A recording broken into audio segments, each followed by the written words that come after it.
Kumusta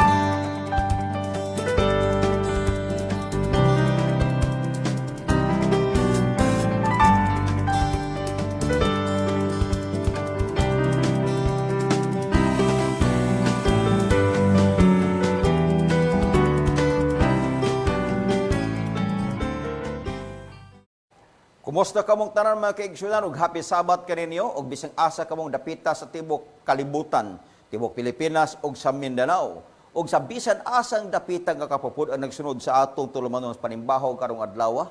Welcome mga kaigsunan ug happy Sabat kaninyong tanan. Sa atong pagtuon sa pulong sa Ginoo ni mga gutloa, ato kini siyang uluhan mga kaigsunan og almost but lost. Apan sa dili pa, ako kamong gihangyos pagdungo si mga ulo alang sa pagampo, Dios namo ang langit nun tun anamo kining suhito karon. Ablihi among hunahuna og kasing-kasing nga sayo namo kining masabtan, kining among pagtuon sa imong pulong atol sa among panimbahon. Salamat sa pagtubag sa pagampo sa ngalan ni Jesus. Amen. Almost but lost. Hapit pero wala. Di ba? Hapit na matay pero buhi. Hapit na buhi but pasabot. Patay. Almost but lost. Mao ka na ang atong tun-an, agigbakin sa atong panimbahon, nining taknaa sa adlaw nga igpapahulay. Ang atong teksto, makita sa Mateo Kapitulo 7, 13 o 14. Sumulod ka mo agi sa pultahan nga masigpit, kay dako ang pultahan ug sangkad ang dalan padulong sa kapildihan, ug daghan ang nakasulod, agi niini. Ang sunod teksto, kay masigpit ang pultahan, hugik din ang dalan padulong sa kinabuhi, ug jutay ray nakatultol ni ini.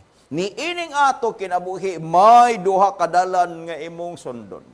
Ang balaang kasulatan naghulagway ana, dalan nga anaa sa tuo ginasubay sa mga tao, aduna usay dalan anha sa wala ginasubay sa mga tao. Sa balaang kasulatan aduna usay duha kadalan nga gisgutan, masigpit ug halapad nga dalan. Ang balaang kasulatan nagsulti nga ang singpit nga dalan malisod. Jutay ray nakatultol, apan ang halapad ug sangkad nga dalan daghay ganahang mosulod, ug tungod niini daghan ang nakatultol. Apan kining dalana, ikaw mo'y magpili kung asa ka ani mosunod. Apan sa dili pa kamo agi ni dalana, kinahanglang masayran nimo unsay tua sa unahan. Sa dili pa ikaw muagi ning dalana, kinahanglan nga andamo nimo ang imong kaugalingon. Kay og unsa may imong padulngan, kasinugdan pa lang imo nang gipili mga kaigsuonan. Karon agi og paghulagway niining tanan, do natay kuhaon nga example or tun-an sa balaang kasulatan. Makita sa Lucas Kapitulo 9, 57 padulong sa 58 nag-ingon. Ug sa naglakaw siya sa dalan, diha pay usa ka tawo nga ming-ingon kaniya, musunod ako kanimo bisan asa ikaw moadto. Kining tawhana nag-ingon sa Dios, bisan asa ka moadto, mukuyog ko, mosunod ko nimo. Apan unsay tubag ni Hesus? Si Jesus mitubag kaniya, ang mga milo adunay kalubluban ug ang mga langgam sa kalangitan adunay kabatugan. Apan anak sa tao walay dapit nga kapahulayan sa iyang ulo. Sa pag-ingon sa usa ka tawo nga mosunod ako kanimo, nganong ing-ani man ang tubag ni Hesus? Tungod kay nasayo Jesus unsay naa sa hunahuna ni tawhana, nganong mosunod siya kang Hesus? Unsay naa siya hunahuna? Food security. Nindot ni, sunod-sunuran ning tawhana kaway gutom. Kay ang bato pwede himuong tinapay. O niya ang 5 ka tinapay ug 2 ka isda. Gipa kaon sa daghang mga katawhan. 5 ka tinapay ug 2 ka isda. Gipakimuslan sa tanan. O niya nindot ni kuyoga ni si Jesus. Kay balatian, magsakit ka, ayuhon. Mamatay ka, buhion. So, ang unahuna ng tawhana, life, health insurance. Insured ko. Basta kay kuyog ko ni Jesus, I am totally insured. Ikatulong katarungan ng tawhana nga nakita ni Jesus. kining tawhana, iyang gibati siyang kasing-kasing nga mahimo siyang center of attraction the moment that he will follow Jesus Christ. Kulba sa dingihang mga tao. Doon ay daghang mga tao nga nag-alagad sa Ginoo, nagpasakop sa usa ka Kristohanong katilingban, apan unsay ilang tumong, gusto silang mahimong sikat sa relihiyosong bahin. Ang ubang mga tao gustong musikat sa politikanhong bahin, mao nang moapil sa politika. Ang uban gusto sila mahimong sikat didto sa social nga bahin. Mao na mga kaigsunan nga tua sa mga social awareness nga mga program, tua sila. Doon ay ubang mga tao nga gustong musikat sa natad sa medisina. Mao na ang ilang pagtuon sa medisina revolusyonaryo kaayo. It's because they wanted fame in their field. Kaning tawhana mga kaigsunan, ang iyang gihandom, mahimo siyang kanang garbo. Mahimo siyang mapuno sa garbo sa dihang mosunod siya kang Hesus. Nasayod si Hesus siyang hunahuna. Kaon mo'y giapas nimo. Mosunod ka nako, kay naay kaon di ka magutnan. Mosunod ka nako, kay dunay kinabuhi. Unya dunay mayong panlawas. Unya mapuno ka sa garbo ang imong kinabuhi. Mo nang unsay gitubag ni Hesus niya, matud pa niya, ang mga milo adunay kalubluban. Ang mga langgam sa kalangitan adunay kabatugan. Apan ang anak sa tao walay dapit nga kapahulayan sa iyang ulo. Sa dihang gitubag siya ni Hesus ni ining tubaga, ang tanang handom sa iyang kinabuhi, food, life and health insurances and fame, nawala sa huna-huna sa tao o kini siyang tawhan na then refuses to follow Jesus Christ. Our God? Karon, na ay mga tao ngayong ani gihapon, gusto mo alagad sa Dios kay aron kompletong kaon. Ang ilang giapas material things. Gusto silang mo alagad sa Dios tungod ini mga material nga butang ining kinabuhi. Pero wa gyud sila mag-alagad sa Dios kay gusto sila nga mahimong tinun-an sa Dios. Di ba? Kung naa ka ani, kuno nga na, ikaw nga naminaw na kuron kung naa na sa imong hunahuna. Nga mo alagad ka sa Dios kay naay mga kaigsuonan anang simbahan na nga mo pakaon kanunay nimo og nahimo kang alimatok sa ubang mga tao. Hoy hunungan na. Kung naghuna-huna ka nga magpamembro ko aning simbahan na dili tungod sa kamaturan, maini kay kung magsakit ko, mag-amot sila, kung mamatay ko, tabangan ko nilang lubong nga wa ko'y gasto. Nasayop ka ana. Diba? Kung maghuna-huna ka, magpasakop ka ng simbahana, aron mahimo kang inilaogludhan ka sa mga sakop anang simbahana, kay nagunahuna nga ikaw may pinakamaalamon nga nasakop anang simbahana, excuse me, honong ana, di na magsilbi. Kay nga naman, dili na mo hinungdan nga mosunod ka kang Hesus. Kung mosunod ka kang Hesus, it's because you love the Lord Jesus Christ, not on focusing on material things. Di ba? Sunod, kining ikaduhang tao. O dihapay, usa nga iyang giingnan, sumunod ka kanako. Kinig yung usa. Katong pormero, nagbuluntaryo, mosunod ko nimo. Kining isa, giingnan sa Dios, sumunod ka kanako. Kaning pagkasultiha, sumunod ka kanako. Mauni siya ang mga pulunga nga gihatag sa Dios ngadto sa iyang mga tinunan. Sang gitawag niya si Mateo, gitawag na iyang mga tinunan, the same word yung gigamit, sumunod ka kanako. Pero unsay tubag aning tawhana? Apan kini siya mitubag, Ginoo, tuguti una ako sa pag-adto sa paglubong sa akong amahan.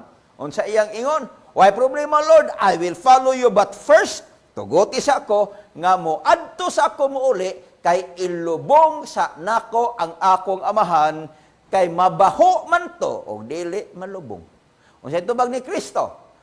Mga kaigsuonan, kulba ang iyang tubong, mato pa niya ni Kristo. Pasagdi ang patay nga mulubong sa imong binatay, apan ikaw alang kanako sumunod ka. Ini tawhana, wa gyud kasunod. Kay nga naman, nawili siya sa iyang ginikanan. Kulba kay nga katarungan. Kining isa, O diha pay laing mingon kanako sumunod ka. Apan si Jesus mingon kaniya, pasagdi ang mga patay nga mulubong sa ilang kaugalingong mga minatay. Apan simong bahin lumakaw ka og imantala ang ginharian sa Dios. Nagisgot po ni ang tumongon ta sa Dios nga kung kining tawhana mo sunod man niya, pawalihon niya sa maing balita. Apan sa diha nga pag-ingon sa Dios sumunod ka, ning ingon siya muadto sa ako kay mulubong sa akong amahan nga namatay.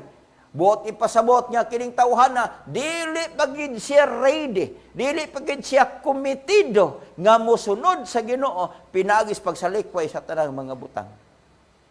Abi nimo, this man could be a great evangelist for the kingdom, for the preaching of the kingdom of Jesus Christ. If he could just have followed, gipasagdan lang unta nito mga tao nga mulubong sa iyang amahan. Siya Ginoo, why problema mo? Kuyog ko nimo. Sagdan to sila. Patay na bitaw to. Ipalubong lang tuklain. Sama na gud sa ni Peter, James, and John, gitawag sa Ginoo. Sumutod ka kanako, himon ta kag mananagat og tao. Automatic ilang gibiyan ilang amahan, gibiyan ilang pukot. Unya, biyan sa kayan, sure kang Kristo.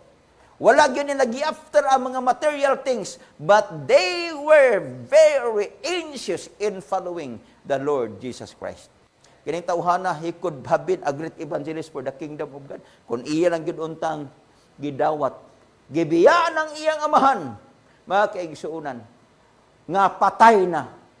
Karon unta ang iyang ngalan, naswat unta manghigala didto sa usa sa mga ganghaan sa ginharian sa mga langit. Nahimo ta siyang usa sa disipulo ni Hesukristo. Kilabihan kanindot unta to. Pero nganong unta man, wa mangyud siya mosunod kay gikambyo almost to be disciple of Jesus Christ, almost to be an evangelist for the kingdom of God, but almost ra gyud siya. Taman. Kita nimo na? Diba? Pa isa, og diha pay lain nga ingon kaniya, Ginoo, mosunod ako kanimo. Kaning isa, mosunod yod. Unya ang tubag ni Kristo. Apan tuguti ako sa pagpanamilit kanila nga tuwa sa akong balay. Kaning isa, ning voluntaryo mosunod. Gusto mahimong disipulo ni Kristo, gusto mo alagad ni Kristo.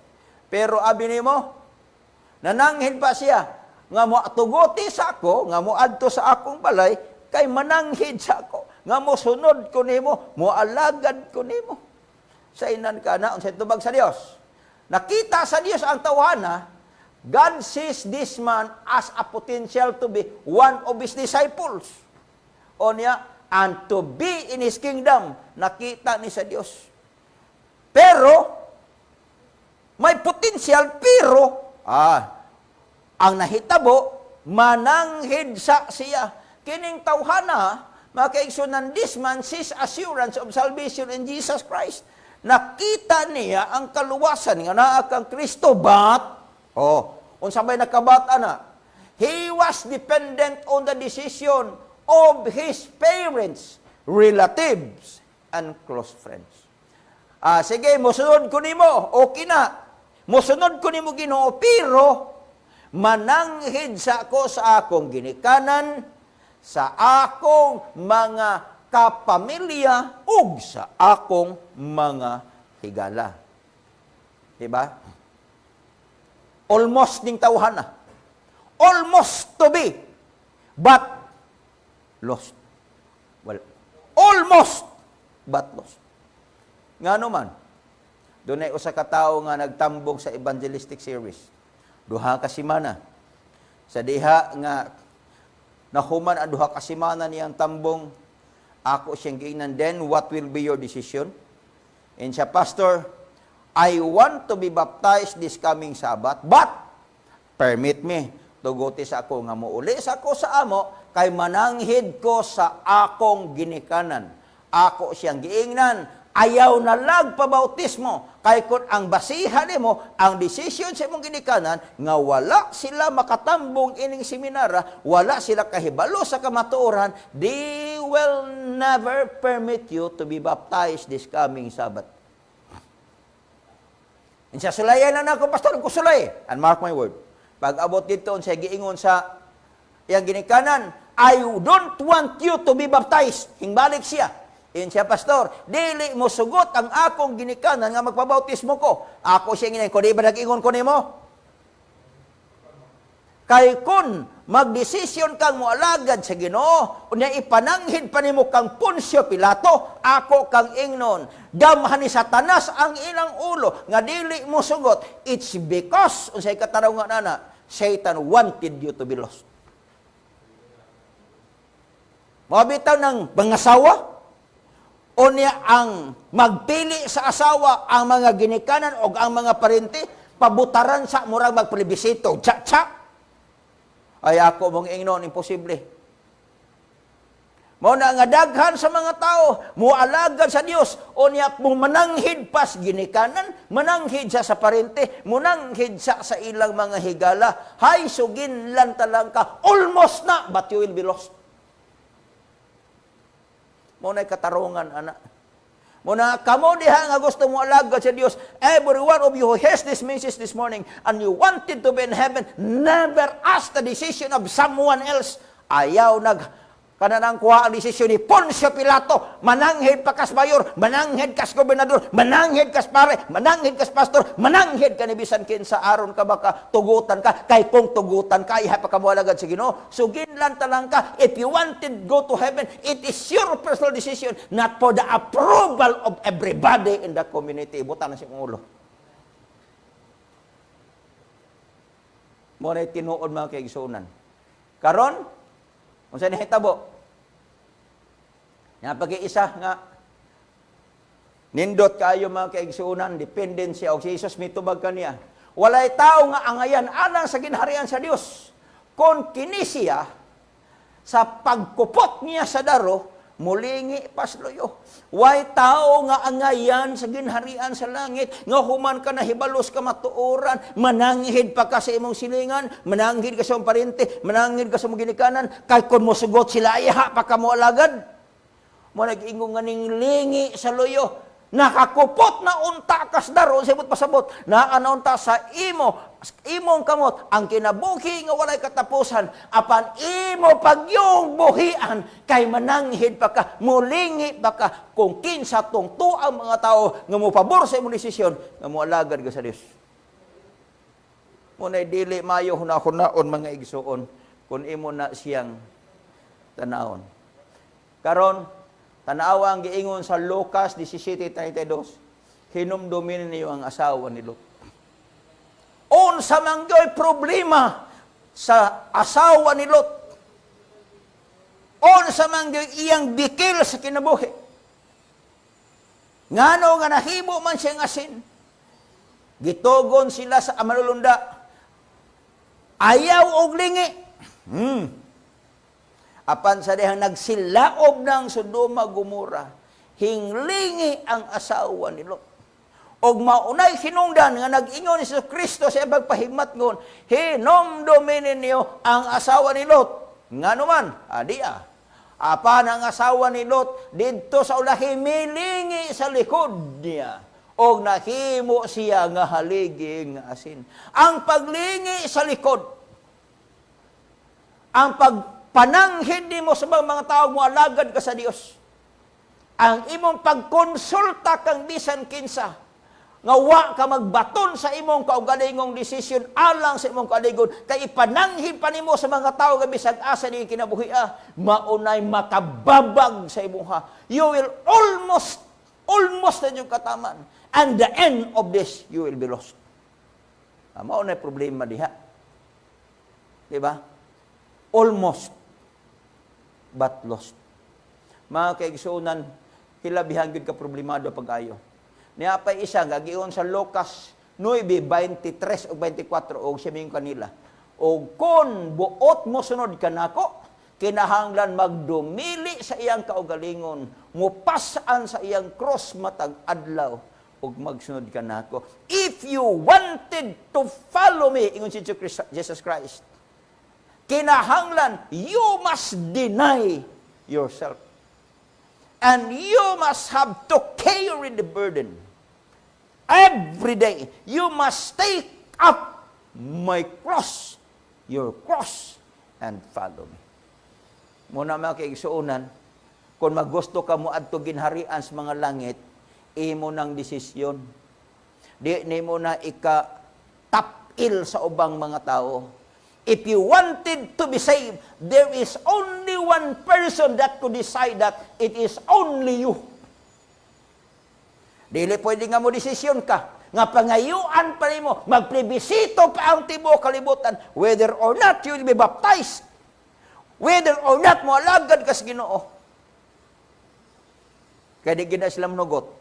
Kaya hindi ning kalibutan, there is always a way that is set right in the eyes of men, but the end, therefore, is death. Muna mga kaigsunan, kung gusto kang mualagad sa Dios, sunod sa Dios matag adlaw, pas-anang imong cross, o alagad sa Dios. Kay bisan kinsa ang buot magpatunhay sa iyang kinabuhi, kawagtangan hinuon ini. O bisan kinsa kawagtangan siyang kinabuhi, tungod ganako, magpatunhay ni ini. Kaning tudlo ka klase sa mga tao nga atong gisgutan karon nga almost nalangit, almost ni sunod sa Dios pero wa gyud. It's because gusto nilang ipatunhay ang ilang kaugalingon. Mga sigurista kaayo sa ilang kinabuhi, not knowing that there is only Jesus Christ. It is only in Jesus Christ that you could find a complete assurance of eternal life. Naargid kang Kristo. Wa na si mong mayor, wa na sa imong pangulo sa simbahan, wa na sa imong ginikanan, wala na kang bisan kinsa. It is only in Jesus Christ. Unang pag-ingon ni Kristo, sunod, ay nasigig bagulbol. Pag-ingon ni Kristo nga sunod, pamiyain ang tanas kalibutan. For what shall a man profit the whole world and loses his own soul? Dagan sa mga tao sa kalibutan karon, gusto lang angkon na tanang bahandi sa kalibutan, gusto lang hakpon ang tanang bahandi sa kalibutan. In exchange for Jesus Christ. What I just want to tell you, Jesus is all for you. Siya gyud. Bahalag mawala ang tibuok kalibutan, basta kay maangkon lang nimo sa Kristo. Jesus Christ is worth everything for you. Una mga kaigsunan, mabitaw na nag-ingon ang 2 Corintos 6:2, og siya ingon, sa panahon nga kahimutan ikaw ako gipatalinghugan, og sa adlaw sa kaluwasan ikaw akong gitabangan tan-awa, karon moong adlaw gihimutan, tan-awa karon moong adlaw sa kaluwasan karon. The moment that you will hear His voice, the moment ka madunggan nimo ang tingog ni Kristo, nga pasundon ka niya, follow without hesitation. Follow Christ without murmuring. Follow Jesus Christ without looking back. Tagaan na kagleksyon sa kinabuhi. Hibaw na kaana. You need only to focus on Jesus Christ. It's because by Him only you could have eternal life. Mabitang giingon sa Hebrehanon 3, versikulo 7, busa. Ingon sa gisulti sa Espiritu Santo, karong adlaw, inig kadungog ninyo siyang tingog. Ayaw ninyo paghahia ang iyang kasing-kasing. Kamo diha nga pa makadesisyon pagpabautismo. Ayog huwata nga manimaho na kang formalin og duaon na kas purinarya. Ay pa ka magkisi-kisi unya mo alagad sa Dios. Nay mga backslider ron nga dugay-dugay na ning biyas pag-alagad sa Ginoo ay naghuwata nga magsakit pa ka ay ka mo balik sa Dios. Kamo diha nga inyong una-una wa pa ma-fix ang Kristo kay natintal pa mo, napa mo daghang handom ining kalibutan nga maangko ninyo ang tanan. Hoy, paminaw. Ako lang kang ingnon. Biyain na. Kay kanang butangas kalibutan, besan pag maangko nimo na. Maangkon man nimo ang tanang bahandi nining kalibutan na. Unya mawa si Kristo sa imong kinabuhi. Who is the great treasure ever told? Ako kang ingnon. Mawala ang tanan. Mas maayo pa nga mawad-an ka sa mga butang ining kalibutan. And you could have Jesus Christ in your life. Because Jesus is all for you. Magampo ta. Diyos ka lang iton, salamat sa pulong mong natunan. Tuguti nga masilsil sa mga unang kasing-kasing. Nga masiguro na mo ang kaluwasan, kinabuhing walay katapusan, diha lamang kanimo. Panalangin ang tanang namati, pasaylo ami sa mga sala, sa ngalan ni Jesus. Amen.